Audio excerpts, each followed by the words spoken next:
दोस्तों आप सब जानते हो कि 6 फरवरी को तुर्की और सीरिया में एक के बाद एक अर्थक्वेक के झटके आए थे। पहला अर्थक्वेक का झटका सुबह 3 बजे आया था जो कि 7.8 मैग्नीट्यूड का था। दूसरा करीब 10 बजे जो कि 7.3 मैग्नीट्यूड का था और तीसरा दोपहर 3 बजे जो कि 6 मैग्नीट्यूड का था।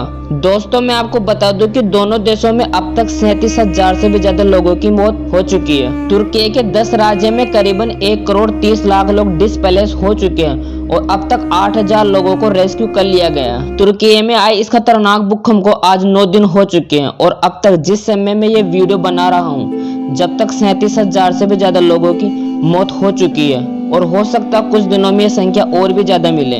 साथ में यूएन ने कहा कि इन दोनों देशों में आई इस भयानक अर्थक्वेक से 70 लाख से भी अधिक ज्यादा बच्चे प्रभावित हुए हैं। वहीं WHO ने कहा कि इतना भयानक आपदा यूरोप में पिछले 100 सालों में आई सबसे बड़ी आपदा है। तुर्की और सीरिया में रेस्क्यू ऑपरेशन जारी, अब लोगों को मलबे के नीचे से निकाला जा रहा है। दोस्तों हैरानी की बात यह है कि 8-9 दिन के बाद भी लोग मलबे के नीचे से जिंदा मिल रहे हैं। तुर्की के हताय प्रांत से 26 साल की महिला को 201 घंटे के बाद जिंदा बचाया गया। अदियमन शहर में 199 घंटे के बाद एक 18 साल के लड़के को रेस्क्यू किया गया।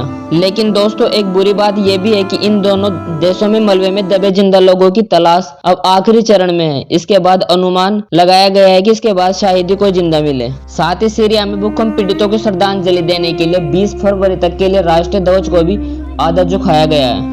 भूकंप का एपिसेंटर तुर्की का गाजियाटेप शहर रहा। यह सीरिया बॉर्डर से 90 किलोमीटर दूर है, इसलिए इसके आसपास के इलाकों में ज्यादा तबाही हुई है। दोस्तों वैसे दुनिया में हर साल कई भूकंप आते हैं लेकिन इनकी तीव्रता कम होती है। पूरे विश्व में हर साल 20,000 से भी ज्यादा अर्थक्वेक रिकॉर्ड किए गए, लेकिन इनमें से कुछ ही अर्थक्वेक ऐसे होते हैं जो भारी नुकसान करते हैं। अब तक के इतिहास में सबसे देर तक रहने वाला अर्थक्वेक सन 2004 में हिंद महासागर में आया था। यह अर्थक्वेक 10 मिनट तक रहा था। अगर दोस्तों 0 से 1.9 मैग्नीट्यूड का भूकंप हो तो इसको सिर्फ सिस्मोग्राफ से ही पता किया जा सकता है, क्योंकि कई बार तो इतनी कम तीव्रता का भूकंप महसूस भी नहीं होता।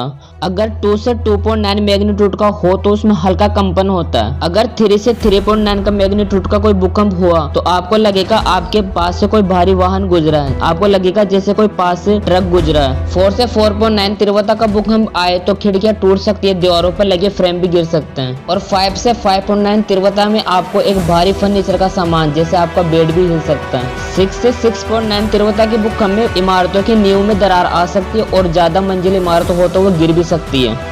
7 से 7.9 की तीव्रता में बिल्डिंग्स गिर जाती है, जमीन के अंदर पाइप फट जाते हैं, जो कि इतनी तीव्रता का भूकंप इन दोनों देशों में है, इसलिए इन दोनों देशों में इतनी भारी तबाही हुई है। और अगर भूकंप 8 से 8.9 तक हो तो बिल्डिंग सहित बड़े बड़े पुल भी गिर जाते हैं। और अगर दोस्तों 9 से भी अधिक का भूकंप हुआ तो उसमें पूरी तरह तबाही होगी। अगर कोई मैदान में भी खड़ा होगा तो उसे धरती लहराती हुई दिखेगी, समुद्र वाले इलाकों में सुनामी आ जाएगी। भारतीयों के खून में मानवता कूट कूट कर भरी है।